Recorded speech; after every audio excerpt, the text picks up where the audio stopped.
महापुरख होए सिंह साहिब बाबा साहिब सिंह जी कलाधारी जी।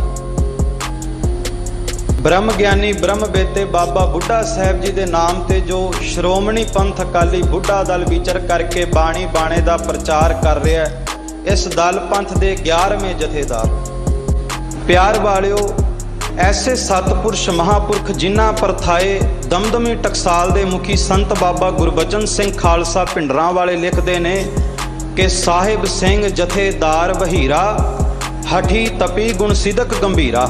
कहते ने बाबा साहिब सिंह कलाधारी जिस दल पंथ बुढ़ा दल के जथेदार ने ऐसे हठी तपी जपी तपी महापुरख ने गुणा का खजाना है। जदों कथा करते ने ते कथा दे बोलां नूं सुन करके अम्यो रस चौण लग पैंदा। कृष्ण सिंह जी और माता अतर कौर जी दे कुखों इस अध्यात्मक मंडलों की सैर करने वाली अगम्मी रूह का जन्म होया। और बाबा साहिब सिंह कलाधारी ने अपने जीवन दे विच जिथे माता पिता पासों धार्मिक विद्या भी लई, उत्थे प्यार वालियो लाहौर दे विचों ग्रैजुएशन भी की। और बाबा साहिब सिंह कलाधारी अंग्रेज सरकार वेले तहसीलदार की नौकरी करया करते सन। नौकरी करते ते सवेरे शाम गुरु घर भी दर्शनां लई जरूर जाते, गुरु घर सेवा लई जरूर जाते। पटियाले की धरती ते जिथे अज भी शहीद बाबा हनुमान सिंह साहब जी का अस्थान है और उत्थे 30,000 सिंह ने शहीदी दी। बगीची बाबा बंबा सिंह जी भी की। उस स्थान ते बाबा साहिब सिंह कलाधारी जी ने अक्सर दर्शन करन जाया करना। गुरु कलगीधर पातशाह दे चरनां दे विच सेवा करन लई जाया करना।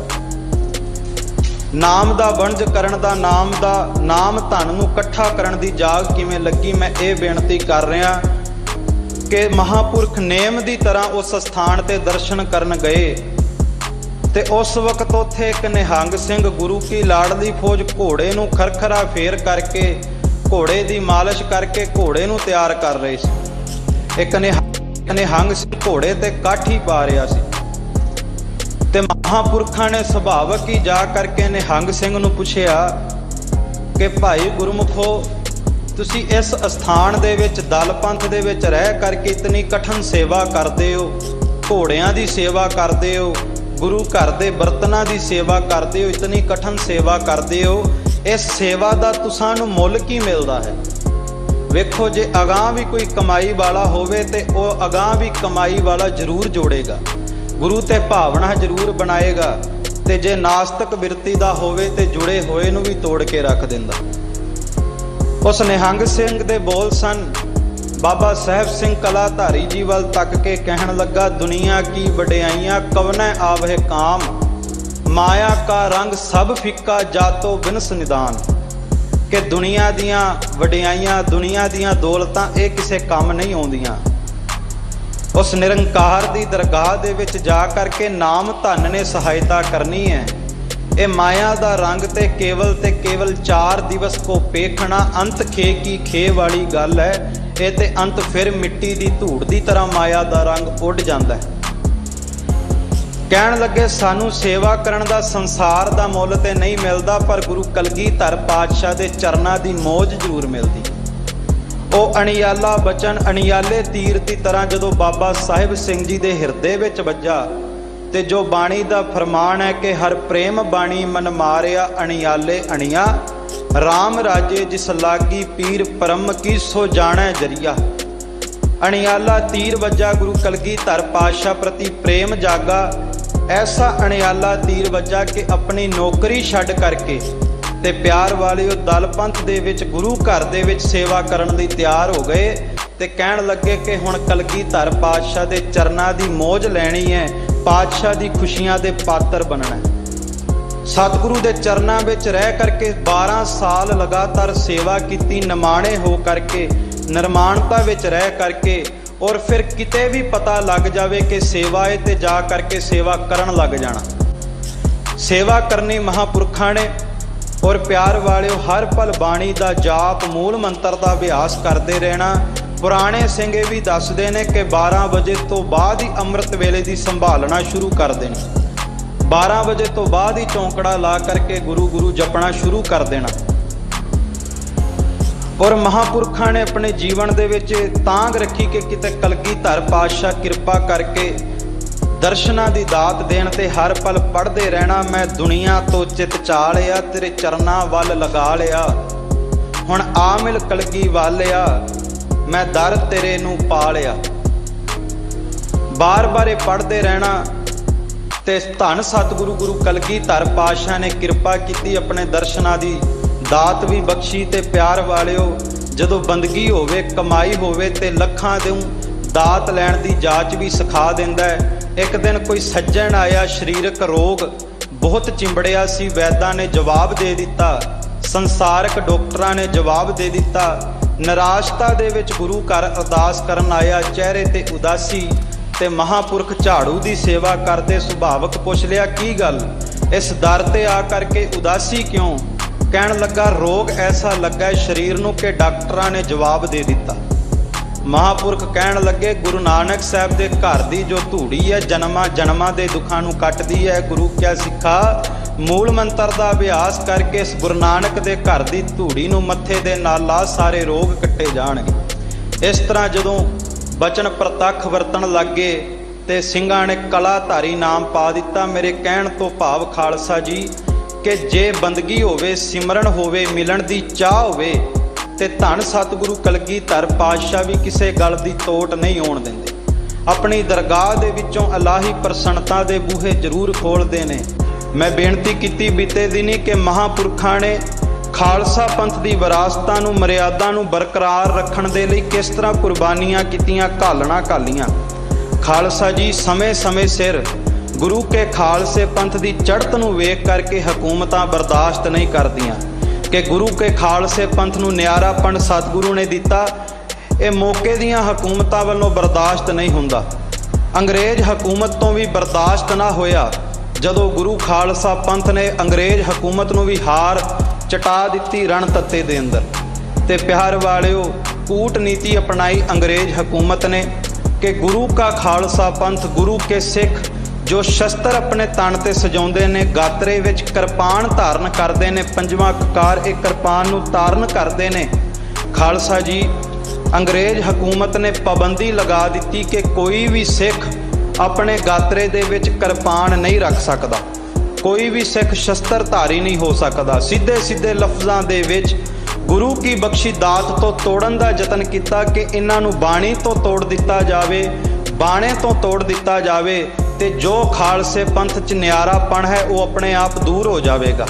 दुविधा पाउण दे यतन किए गए, पर जिस वक्त ये हुक्म जारी होए अंग्रेज हुकूमत वालों कि कोई भी सिख अपने गात्रे शस्त्र ना पहने, बल्कि गुरु का हुक्म है जब हमरे दर्शन को आवो बाण सुचेत तन शस्त्र सजावो, पर फिर भी खालसे पंथ की चढ़त बर्दाश्त ना हुई।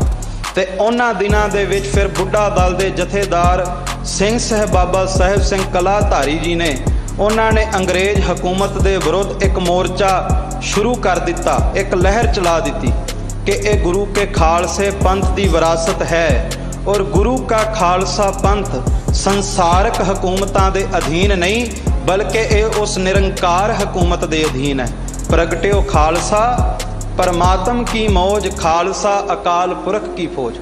ये गुरु का खालसा उस अकाल पुरख वाहेगुरु परमात्मा के अधीन है। ये अकाल पुरख वाहेगुरु की फौज है। अज कोई हुक्मरान ये पाबंदी ला दे कि सिख शस्त्र नहीं पहनणगे, ये बर्दाश्त नहीं किया जाएगा।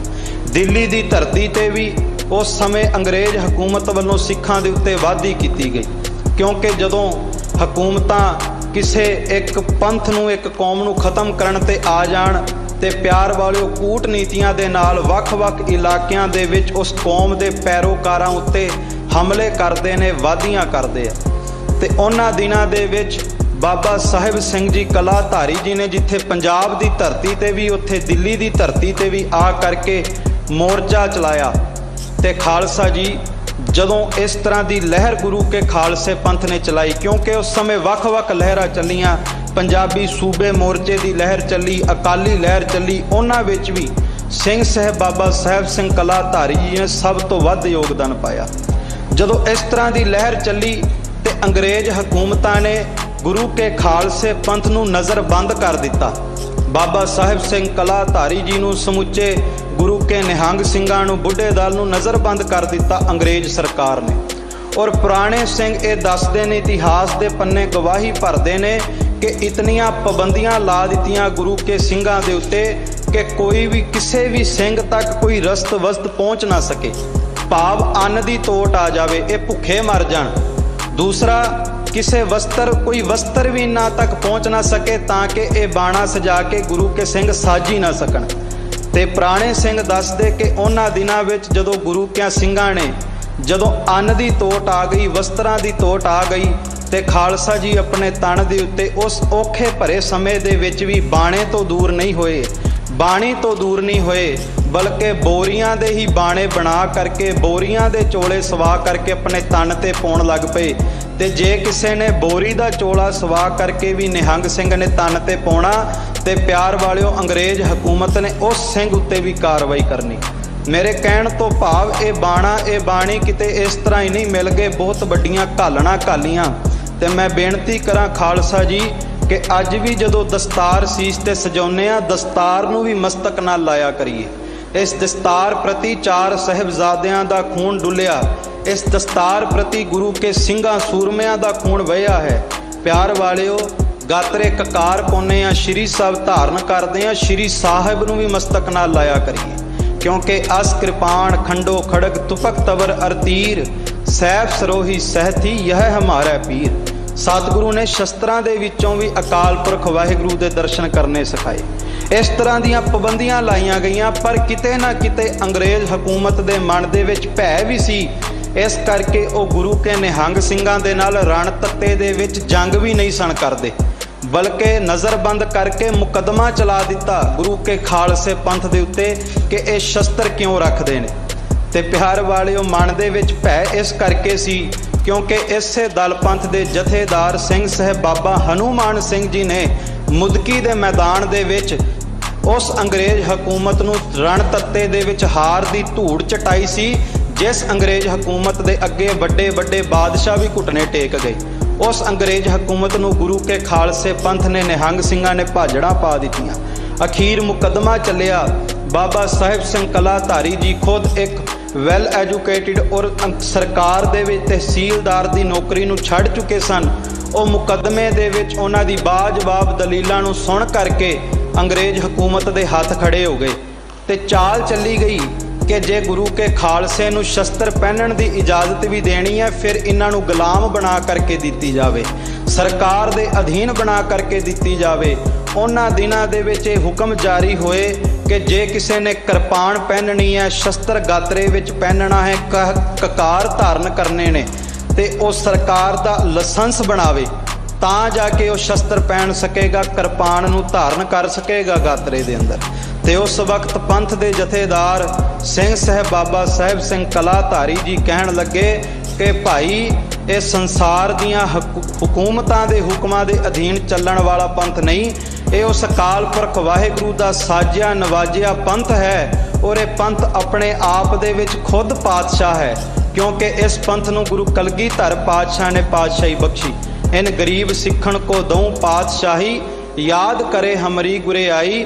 ये गुरु का खालसा पंथ है, ये सरकार दे लाइसेंसां दा सरकार दे लाइसेंसां दे अधीन नहीं, बल्कि गुरु का खालसा पंथ अपने लाइसेंस बना करके शस्त्रधारी होके इस देश दे अंदर आज़ाद रूप दे विच विचरेगा। ते उस वक्त प्यार वालिओ बुढ़ा दल के जथेदार ने फिर शस्त्रां दे लाइसेंस वो गुरु के सिखां नूं उपलब्ध करवाए। ते अज भी जेड़े सिंह ककार धारण करते ने, श्री साहिबां धारण करते ने, वड्डी तेग गातरे रखते ने, उन्हां नूं अज भी दलां पंथां दे विचों बुढ़े दल विचों लाइसेंस दिता जांदा। मैं बेनती करां, अज शस्त्रां तो दूर किता जा रहा, शास्त्रां तो दूर किता जा रहा, बाणी तो दूर किता जा रहा, बाणे तो दूर किता जा रहा। खालसा जी जे चाहुंदे आ खालसा राज आवे, खालसे बन जाइए। सतगुरु गुरु गोबिंद सिंह महाराज सरबलो ग्रंथ साहब च कहंदे, खालसा जी हो खालसा तू लै पातशाही, तू खालसा बन जा, पातशाहियां तेरे चरण चुम्या करनगियां। ये गुरु की दात दी, गुरु की विरासत दी कला वरतदी है। सो ये सिंह साहब बाबा साहिब सिंह कलाधारी जी जिन्हां दा अज सचखंड गमन दिहाड़ा है, खालसा जी जिथे खालसा पंथ की मर्यादा दे लई अनेक घालना घालियां, उत्थे बंदगी की, जप तप किया, बाणी बाणे दा देशां दे विच विचर करके प्रचार किया। कमाई वाले सन, बंदगी वाले सन, ते अगे लखां ही बंदगी वाले तैयार कर दिते। पुराने संत महापुरख दसदे ने कि संत बाबा ईश्वर सिंह नानकसर संप्रदाय वाले महापुरख, संत बाबा सोहण सिंह जी दल बाबा विधि चंद वाले महापुरख और संत बाबा गुरबचन सिंह जी खालसा भिंडरां वाले, इन्हां ने अपनी लिखत विच भी जिक्र किया कि महापुरखां ने बाबा साहिब सिंह कलाधारी जी के प्रचार नूं सुन करके खंडे बाटे की पोल लई सी। मेरे कहण तो भाव कि जे गुरु की विरासत ते माण होवे, गुरु नूं समर्पित होइए ते कमाई वाले बंदगी वाले होइए ते अगे कई बंदगी वाले तैयार हुंदे ने। सो सिंह साहब बाबा साहिब सिंह कलाधारी जी का अज सचखंड गमन दिहाड़ा है और ऐसी करनी वाले महापुरख कि अज दे दिन 15 सौण वाले दिन बुरज अकाली बाबा फूला सिंह जी अमृतसर साहब की धरती ते अकाली फूला सिंह जी का जो इतिहासक स्थान है, उत्थे खालसा जी अमृत वेले नितनेम करके अरदास करके गुरु के सिंघां नूं यह बचन कर दिता कि खालसा जी साडी कलगियां वाले ने निभा लई, असीं निभा चले। ते खालसियां नूं गुरु के सिंघां नूं फतेह बुला करके अज दे दिन अमृत वेले अपना शरीरक चोला छड़ दिता। मेरे कहण तो भाव ऐसे सतपुरुषां दे जीवन तो अपने नौजवानों नूं जाणू कराइए तां जो साडे बच्चे वैल एजुकेटेड हो करके बाणी बाणे दे धारनी हो करके श्री अकाल तख्त साहिब दे मीरी पीरी दे सिद्धांत नूं घर घर पहुँचाउण।